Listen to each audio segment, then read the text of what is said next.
Saya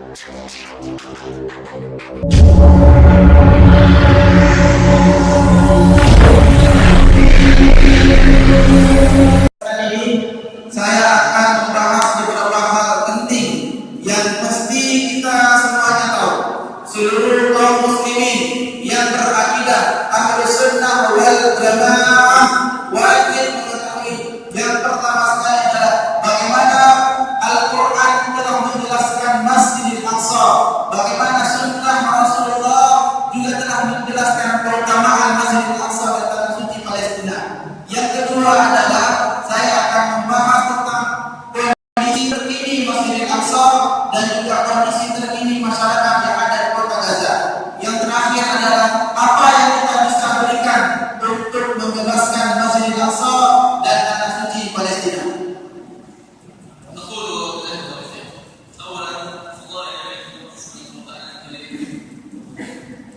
الله سبحانه وتعالى كرم هذه الأرض وعظم هذا البيت المقدس في كتابه العظيم في أكثر من آية واصفا إما تمييزا أو تصريحا هذا البيت بالبيت المقدس بالأرض المباركة بالأرض المقدسة أرض التين والزيتون كما قال الإمام في آية والتين والزيتون طول سيناء. هذه كلها تشير إلى نفس الأرض، إلى الأرض المباركة في فلسطين. كذلك الله سبحانه وتعالى افتتح سورة الإسراء.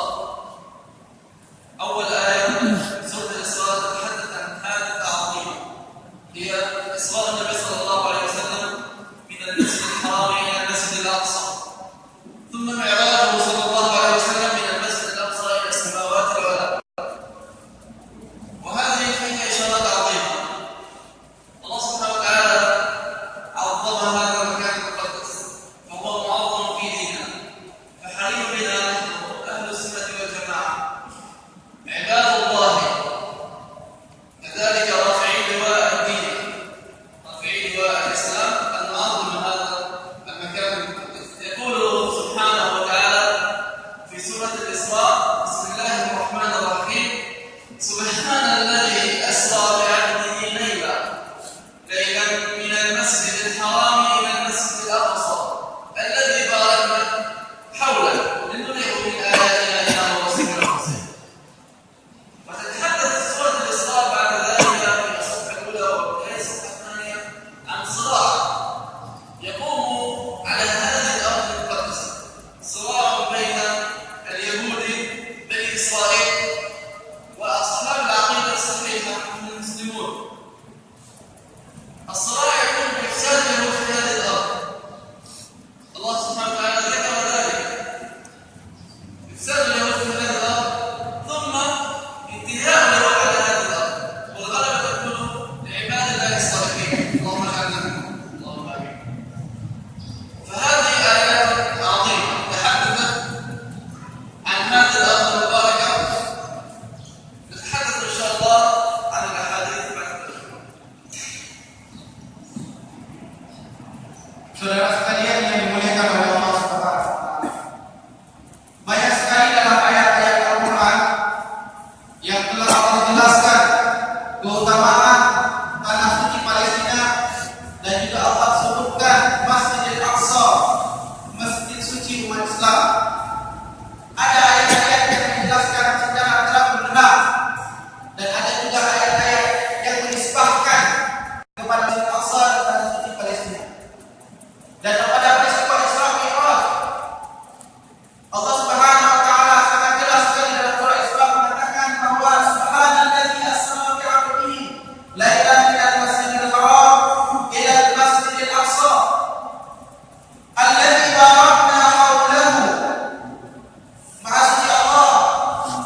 الصحابة كنا نصلي إلى المسجد الأقصى والبيت الحرام بيننا أو بين ظهرانينا مدة 16 شهرا.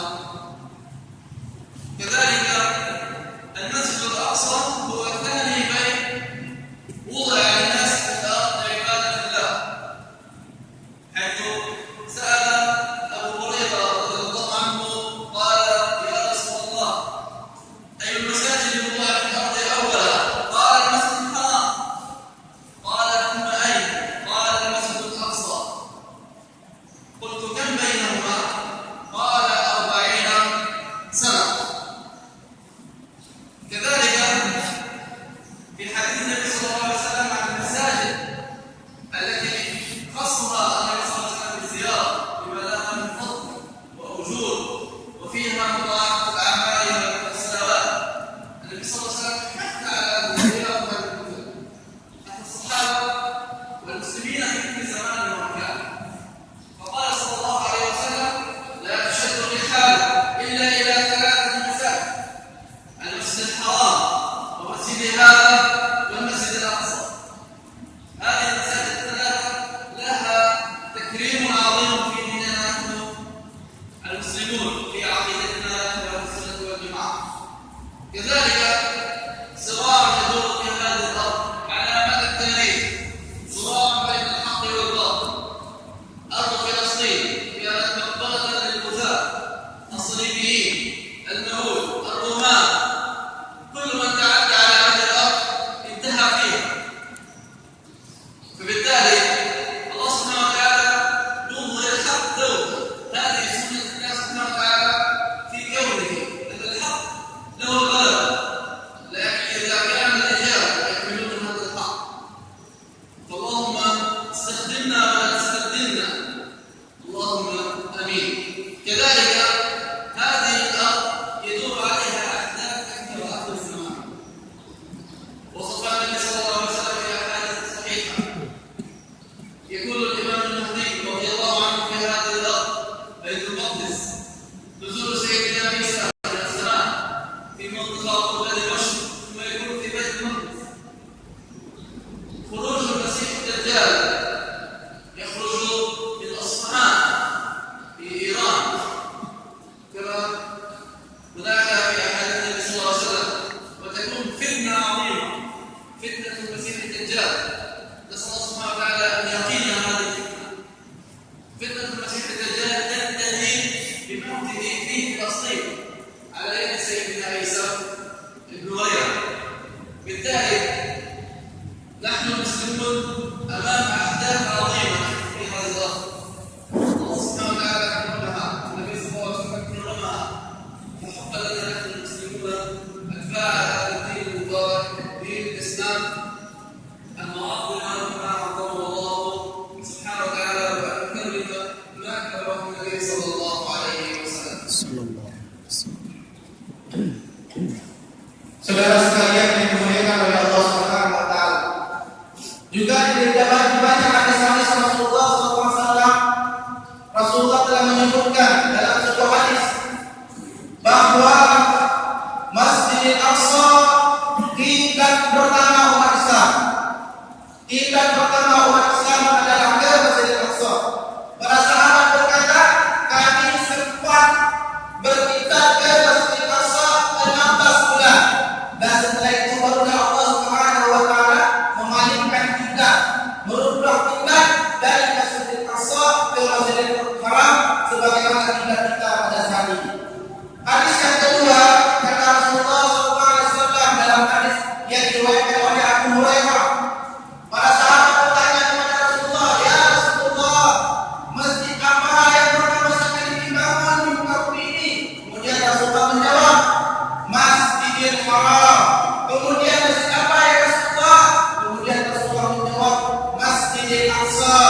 Rasulullah menyebutkan tanah suci Palestina. Dan nantinya Imam Mahdi dan Nabi Allah Isa alaihissalam akan membunuh Dajjal di tanah Palestina. Saudara sekalian, Allah Subhanahu wa taala.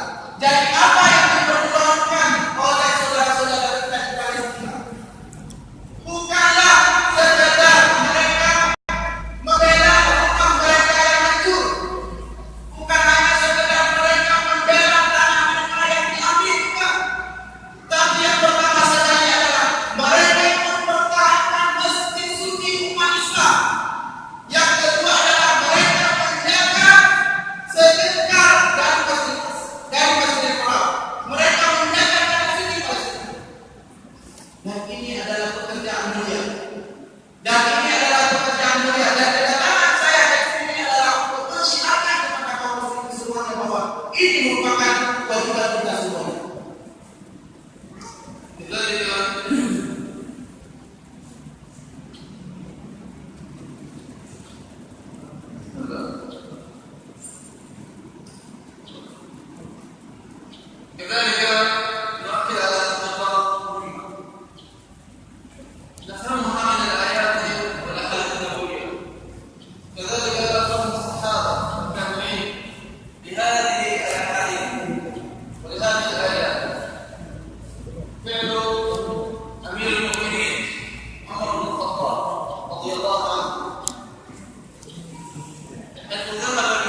شوارع تغيير الاسماء المعالم الاسلاميه اسماء اسلاميه من اسماء يهوديه كذلك قانون التقسيم الزماني والمكاني الذي اقره اليهود في هذه الارض واخيرا قانون الاعتذار في مكان الصوت في مدينه القدس نحن نقول أنه ما تجرؤ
Akbar. Kita ingin nama Dano, ingin Nadano, kata ya Allah bahwa Dano adalah pejuang membebaskan Masjid Al-Aqsa. Allah Akbar. Allah.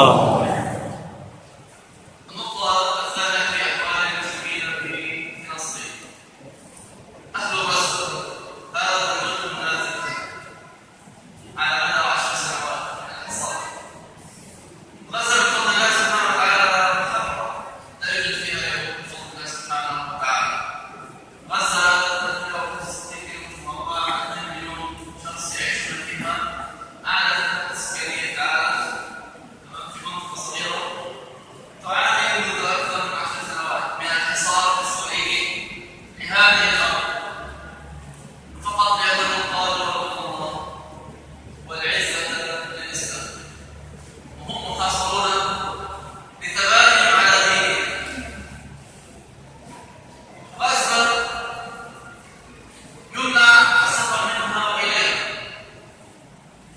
أيضا يمنع دخول المواد الغذائية والمستلزمات الطبية اللازمة لضروريات الحياة. منع دخول السولار، دخول الغاز، منع دخول المحروقات الصحية عام. كذلك منع دخول مواد الغذاء بحجة أنها تستهدف في بناء الأطفال في المحافظة. غزة صابرة رغم هذه السنوات الطويلة، رغم 3 حروب مرت على أهل غزة 2008 2012 2014. 3 حروب لو مرت على أي دولة لسقطت منذ زمن. كمية المتفجرات التي ألقيت على أهل غزة كافية إلى الدولة. هذه القطع الصغيرة. القوة التي استخدمت لإنهاء المقاومة فيها تكفي إلى الدولة. وبفضل الله سبحانه وتعالى وثبات المجاهدين لا يستطيع أي جند إسرائيلي أن يبقى داخل غزة إلا سنة. بعد 3 شهور خلفت هذه الحروب آلاف الشهداء، عشرات آلاف الجرحى، آلاف البيوت المهدمة والمساجد والمستشفيات والمدارس والجامعات. ولحتى الآن كان أغلبها لم يعد إعمارها بسبب منع دخول مواد البدع من اليهود. وفاكهة هؤلاء في غزة. غزة تقطع عن الكهرباء 20 ساعة يوميا. 20 ساعة يوميا كهرباء القرآن. إنما إذا قطعت الكهرباء ساعة ساعتين لا يستطيع الإنسان أن يتحمل حياته. تخيل يوميا كل 10 سنوات 20 ساعة قطع الكهرباء. الله المستعان. الثبات من الله سبحانه وتعالى، الصبر من الله. الله سبحانه وتعالى هو الذي يملك الصبر. ومعية الله سبحانه وتعالى واضحة مع هذه القصة. يرى أجلها الشهداء بفضل الله سبحانه وتعالى، بشرايات المجاهدين.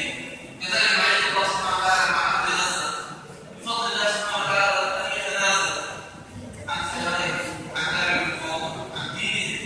لم يتنازل عن أهل الحياة الدنيا وأراد العيش وأن يسلكوا بدخول مواد البناء والأطعمة والمستلزمات الطبية.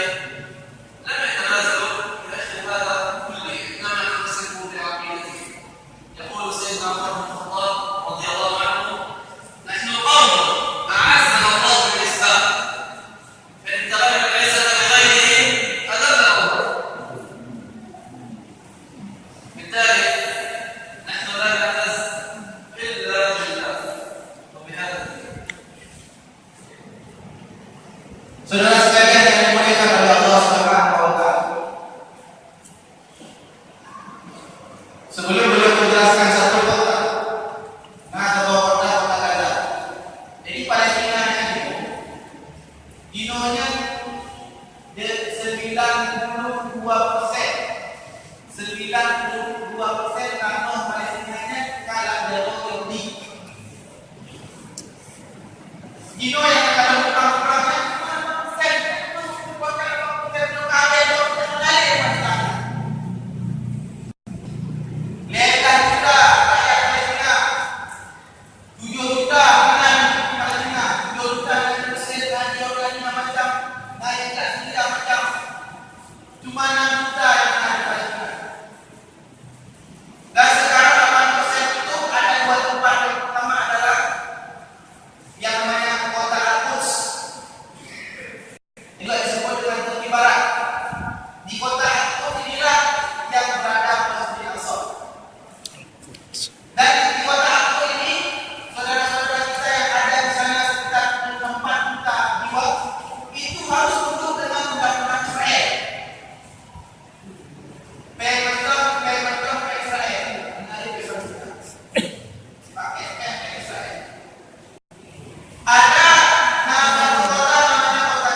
Ini saudara sekalian, tanya juga kamu. Yang paling penting karena masalah kamu sakit. Kamu sakitnya kamu saudara-saudara kami yang ada di Palestina kami merindukan syahid. Pajar syahid. Kamu anak Tuhan. Tapi yang kamu takut itu adalah kiban darah. Tapi bebaskan kita. Mati dengan saya sudah Tuhan daripada nyawa kamu. Allah Akbar. نختم بإذن الله في واجبات الأمة تجاه المسلمين في فلسطين. الواجب الأول هو العلم والفهم والوعي. فنتعلم أكثر عن عقيدتنا، سنتعلم من تاريخنا ونفهم ما يدور وما دار الأحداث. سطر الله سبحانه وتعالى في كتابه أو النبي صلى الله عليه وسلم تحدث عنها في أحاديثه. كذلك التاريخ خير شاهد خير عبرة. من أراد أن يتعلم التاريخ يكفي وماضي الأمة فيه كثير من الأمثال التي نتعلم منها الكثير من العبر. أن يكون لدينا الوعي بما يدور من مؤامرات على بلاد المسلمين. أرض فلسطين، سوريا، لدينا العراق، ليبيا، مصر، كل بلاد الإسلام هناك مؤامرات تدور عليهم من اليهود والنصارى وأعوانهم. الهدف واضح هو القضاء على الإسلام. لا نوجد الإسلام لأنهم يخافون من المسلمين. إذا ما فعل المسلمون، إذا ما تمكن المسلمون من دينهم، فكل القوانين وكل الخطوات الزائفة وكل حقوق الإنسان المزيفة تنتهي أمام أعداء الإسلام. لذلك واجب علينا أن نعيد مجد الأمة ونصنع الحضارة بالعلم والفهم والوعي. نصنع تاريخا ومجدا لنا ماضي فيه والمستقبل بإذن الله لنا. Kewajiban apa yang harus kita lakukan? Tadi kita sudah melihat bagaimana kondisi Masjid Al-Aqsa. Dan sekarang apa kewajiban kita? Yang pertama sekali adalah mari kita perbanyak kembali belajar, perbanyak pemahaman kita untuk memahami agama kita lebih benar. Kita pahami agama kita lebih dalam. Dan ketika selanjutnya adalah bagaimana kita menunjukkan kesadaran dalam hati kita bahwa yang sedang terjadi di dunia ini adalah ada kekuatan global yang tidak senang dengan Islam, tidak senang dengan persatuan umat Islam. Karena dengan persatuan umat Islam akan menggoyahkan kekuasaan mereka. Karena dengan persatuan umat Islam akan menggoyahkan peradaban mereka. Dan karena dengan persatuan umat Islam akan menggoyahkan kefasihan yang mereka lakukan. Saudara sekalian, mari kita berbanyak kembali membaca sejarah umat Islam. Apa yang terjadi di Irak, apa yang terjadi di tengah Palestina, apa yang terjadi di Suriah. Ini adalah salah satu bentuk bagaimana orang-orang selain Islam sangat berkeinginan agar tidak ada Islam. Ini kita geser. Target mereka tidak ada Islam bumi. Karena umat Islam adalah umat yang rahmatan lil alamin. Umat Islam adalah umat yang berkeadilan. Apabila tegak Islam, maka hancurlah kebatilan. Apabila tegak al-haq, maka akan hancur dengan kebatilan. Mereka di posisi kebatilan dan kita di posisi al-haq. الواجب الثاني هو واجب التغيير. لن يغير الله حالنا إلا إذا غيرنا أنفسنا. لقوله سبحانه: إن الله لا يغير ما بقوم حتى يغيروا ما بأنفسهم. واجب علينا إصلاح أنفسنا وتزكيتها لله سبحانه وتعالى. تربية أبنائنا على العقيدة الصحيحة، على الفهم السليم.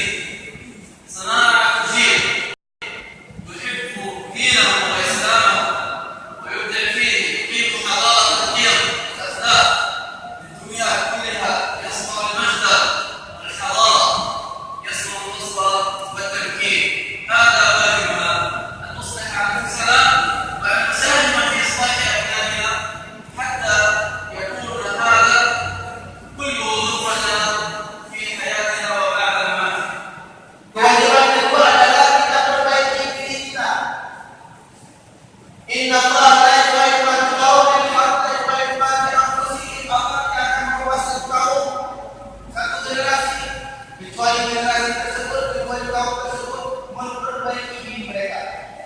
Maka kita harus mensyiarkan kepada seluruh umat Islam yang ada di dunia, mari kita perbaiki diri kita. Mari kita ajarkan anak-anak kita akan Islam. Kita ajarkan anak-anak kita untuk beriman kepada Allah, kita semua beriman kepada Allah Subhanahu wa taala. Insyaallah kemenangan ada pada tangan Islam. Insyaallah kemenangan ada pada tangan Islam, dan insyaallah kita akan berhasil menguasai kembali Masjidil Aqsa. Allahu Akbar.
Saudara sekalian, kewajiban yang ketiga adalah apa yang bisa kita berikan untuk umat Islam.